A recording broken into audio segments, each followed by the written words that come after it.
¿Cuántas veces escuchamos que Argentina es un país de clase media? Pero, ¿es cierto? ¿O es solo un mito? Y en todo caso, ¿qué es la clase media? ¿Existe realmente?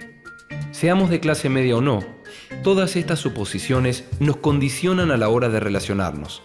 Así que conozcamos a la clase media, su historia y su papel en los distintos momentos del pasado y del presente de nuestro país.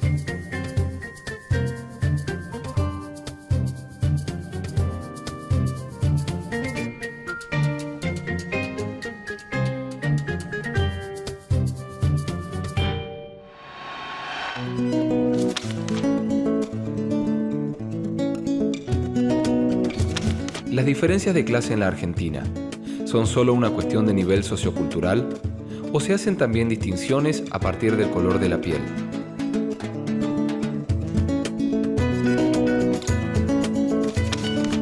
¿Hay en nuestro país una jerarquía étnico-racial?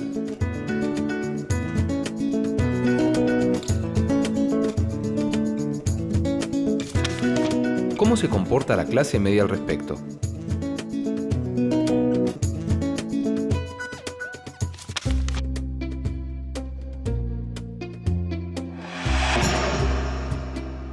Juana T. es psicóloga y Rafael T. es arquitecto.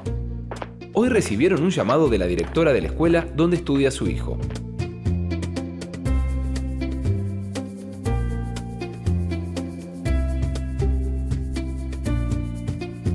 Hace una semana que él y otros alumnos se vienen burlando de un compañero por su color de piel. Además de molestarlo en los recreos, escribieron frases ofensivas en el pizarrón para ridiculizarlo ante la clase. Frente a esta situación, Juana y Rafael T. están avergonzados de lo que hizo su hijo. Y aunque podrían intentar el camino más corto y minimizar la cuestión, o simplemente disculparlo sin más, creen que el camino adecuado es hablar con él del asunto.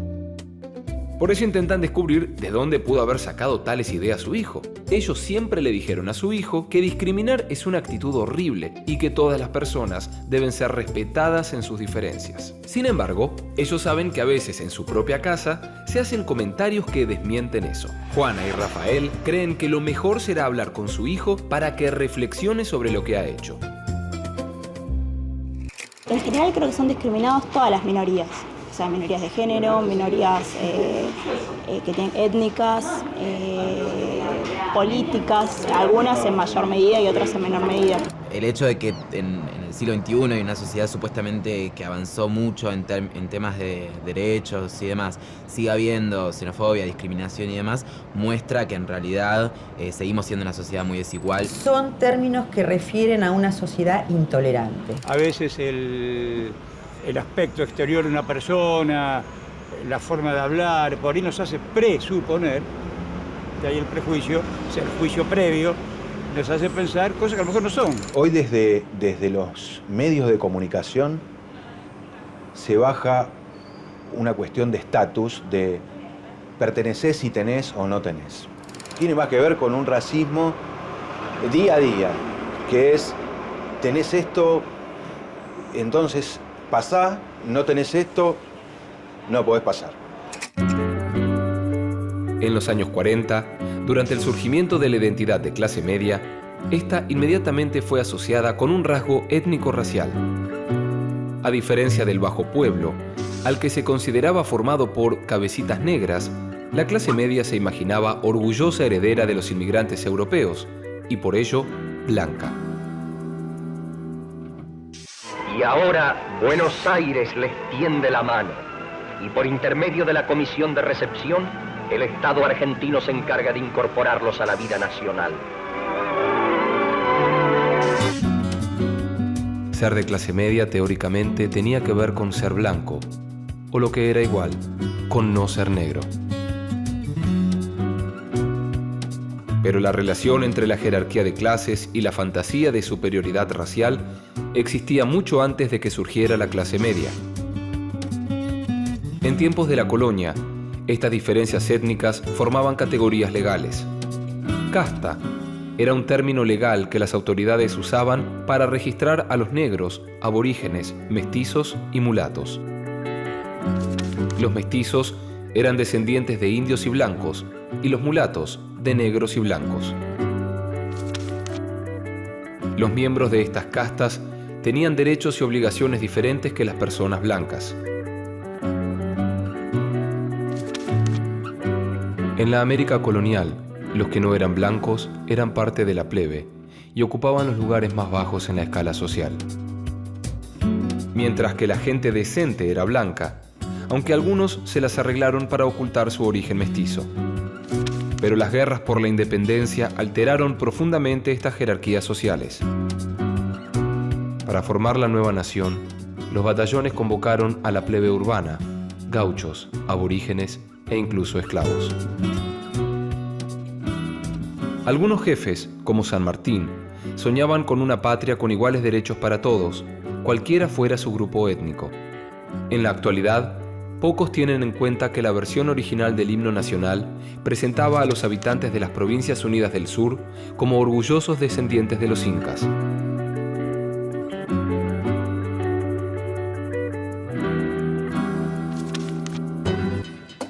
La cuestión de las diferencias étnicas volvió a cobrar relevancia con las profundas reformas económicas de la segunda mitad del siglo XIX, cuando la Argentina buscaba ingresar en el mercado internacional como proveedora de alimentos. Entonces, las poblaciones no blancas aparecían como un obstáculo para los planes oficiales de producción por distintos motivos.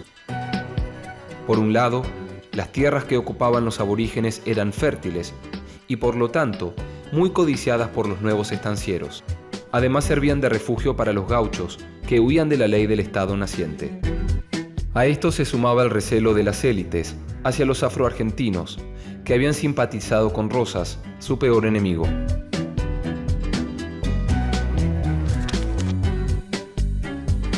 La guerra de la civilización contra la barbarie, como la habían concebido Sarmiento y otros intelectuales de la élite, fue fundamentalmente una guerra de lo europeo contra lo criollo o indígena, y de lo urbano contra lo rural.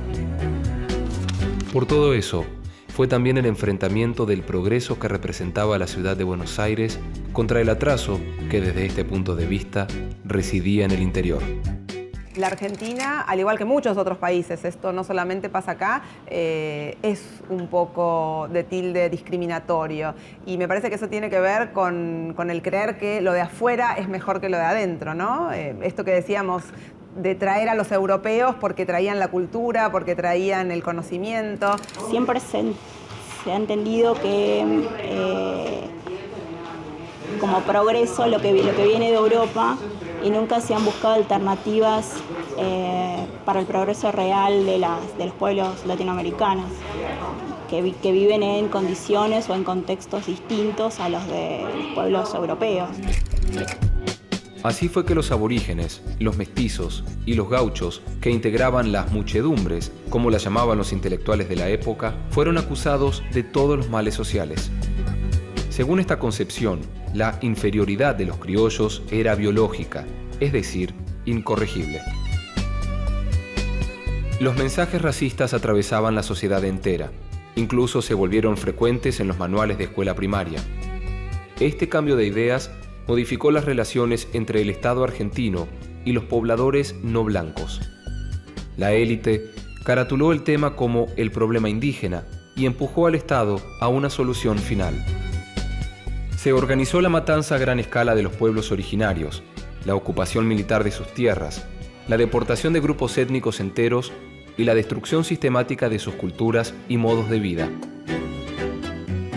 Al mismo tiempo, se fomentó la inmigración de europeos, acostumbrados al trabajo asalariado, para reemplazar a esa población local que la élite consideraba inepta para el progreso.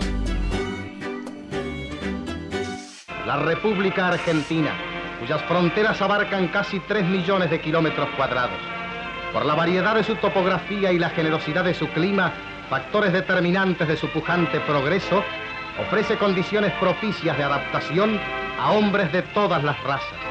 Esta patria nueva y generosa contó con la colaboración anónima de brazos humildes, italianos que fundaron hogares felices y prósperos,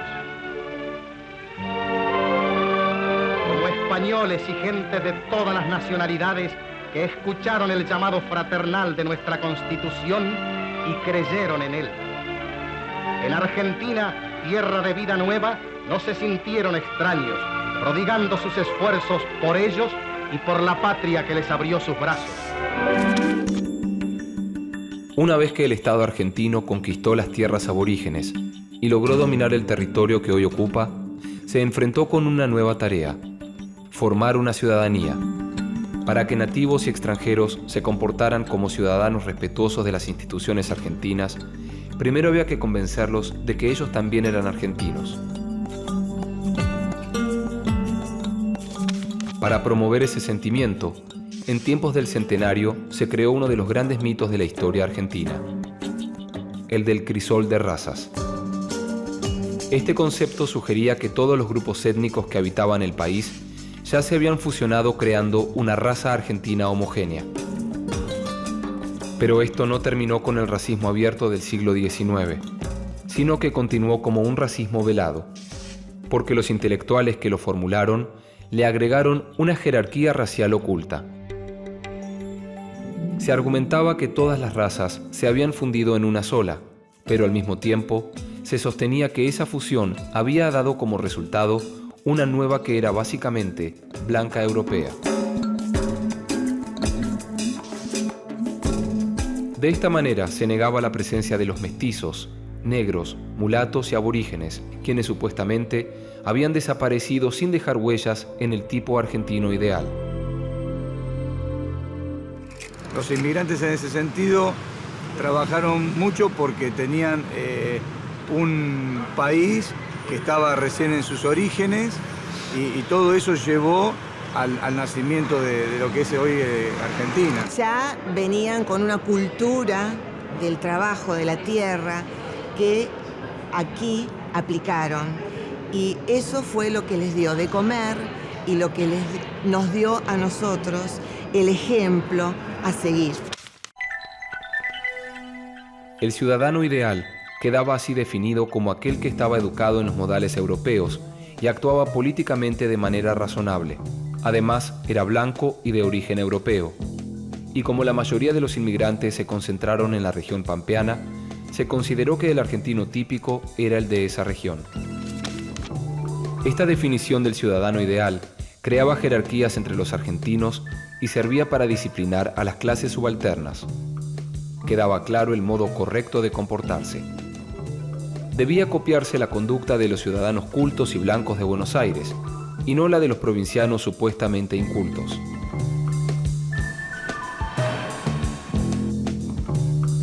Pero el mito de la Argentina europea y blanca no solo fue difundido por la élite. A muchos inmigrantes europeos también les convenía que la identidad argentina estuviera hecha a su medida y que el Estado les diera la misión de poblar y civilizar esta tierra de bárbaros. La identidad de clase media se edificó en gran medida sobre este deber ser nacional. Se imaginó blanca y descendiente de inmigrantes europeos e hizo suyos estos prejuicios. Por eso el mito se difundió enormemente y todavía hoy se repite hasta el hartazgo que la Argentina es un país blanco y europeo, en el que la presencia de los otros grupos étnicos es irrelevante. La mayoría de los argentinos somos blancos por la descendencia de italianos y españoles. La inmigración de italianos, de españoles, de franceses ocupan, digamos, los mayores porcentajes. Esto no quita que, por supuesto, la población originaria forme parte también y haya mestizos y haya descendientes de indígenas, pero bueno, la realidad es que la mayor cantidad o la proporción más alta es descendencia europea. Todos los argentinos estamos en deuda con los pueblos que vivían acá. De hecho, se trató de exterminarlos. Desde la campaña de Roca a las zonas en Tierra del Fuego prácticamente no quedan ninguno. Y le hemos sacado las tierras, que creo que eso habría que tratar de remediarlo. Una frase popular dice que mientras los peruanos descienden de los incas y los mexicanos de los aztecas, los argentinos descienden de los barcos. Lo cierto es que provenimos de muchos lugares, de las tolderías, de los barcos que llegaron de Europa y también de otros barcos menos prestigiosos, los que vinieron de África.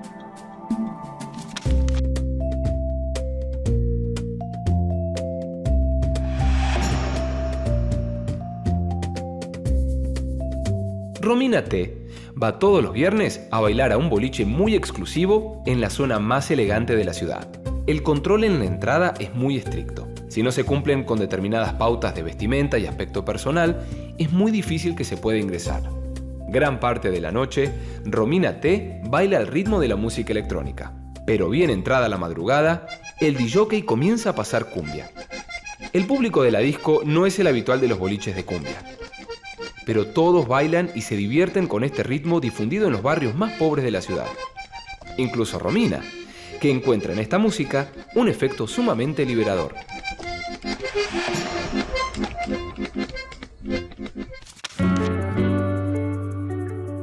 La discriminación o el ocultamiento de los argentinos que no eran blancos tuvo efectos económicos muy concretos en el mercado de trabajo.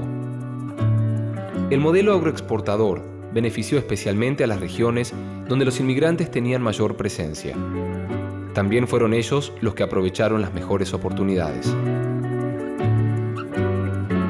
Ya en los avisos clasificados de principios del siglo XX, se exigía buena presencia para postularse a muchos empleos no manuales, sobre todo aquellos que suponían atención al público. La buena presencia significaba aseo, corrección en el vestir, nociones generales de cultura y buenos modales. De manera implícita, la buena presencia también se refería a un color de piel lo más claro posible.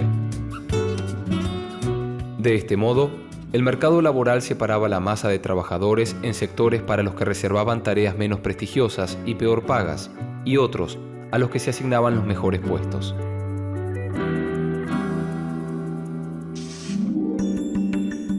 La desigualdad étnico-racial se hizo patente. Las diferencias sociales coincidían con diferencias de color de piel. Esta desigualdad racializada se afirmó generación tras generación y sigue presente en la Argentina de nuestros días. Las personas de apariencia indígena o africana suelen tener empleos peor remunerados que las de origen puramente europeo y han tenido que ocupar zonas desfavorecidas del interior o las periferias pobres de las ciudades. Esta desigualdad nunca fue reconocida públicamente como una injusticia, ya que se supone que en Argentina no hay diferencias raciales.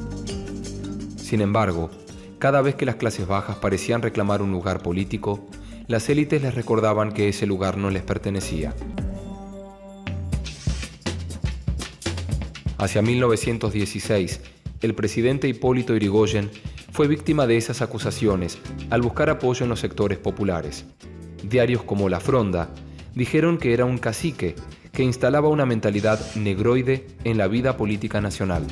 Federico Pinedo lo cuestionó en 1919, ya que según esgrimía, los elementos indígenas hoy vuelven a pesar en la política argentina. Y casi 20 años más tarde, el senador Benjamín Villafañe todavía sostenía que las diferencias de clase eran biológicas.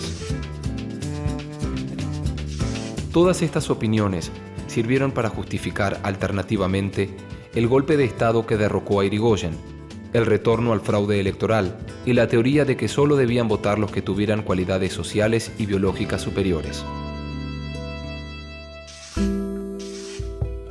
Por las mejoras concretas que trajo a los más humildes y por el mayor poder que tuvieron los trabajadores, la irrupción del peronismo en 1945 produjo una enorme ola de desprecio contra los cabecitas negras. Los antiperonistas asociaban a los seguidores de Perón con peones rurales, mestizos y africanos, como si se tratara de categorías humanas inferiores.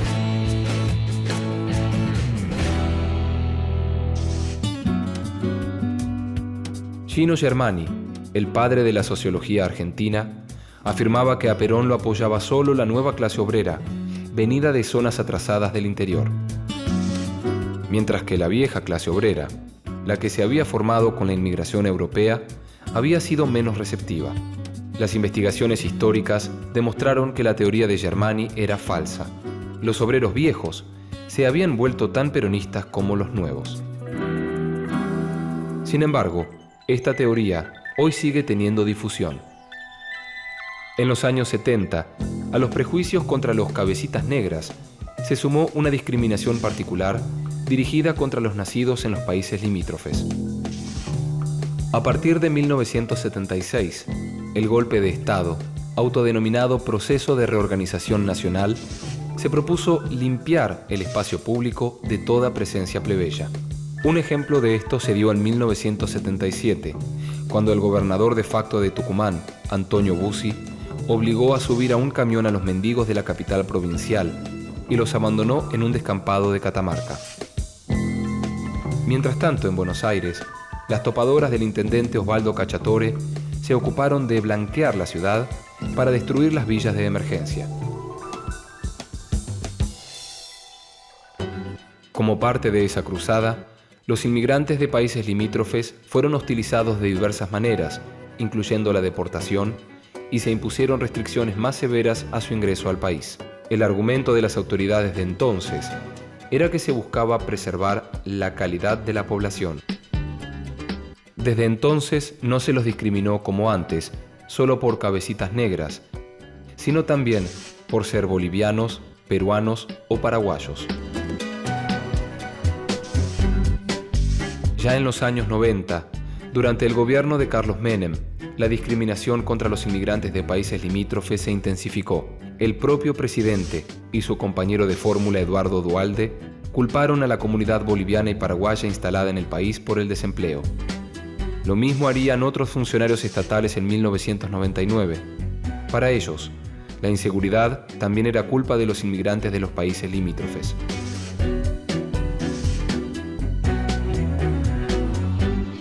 Aún en nuestros días, los inmigrantes y las políticas no inclusivas generan crisis institucional en la ciudad de Buenos Aires.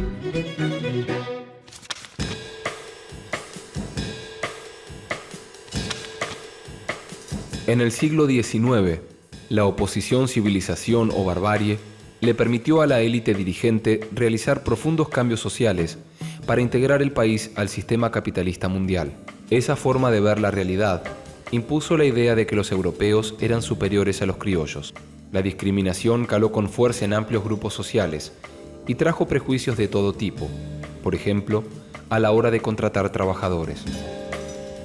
El desprecio hacia lo criollo sirvió para desacreditar las primeras experiencias democráticas que ampliaron la participación política a las clases populares.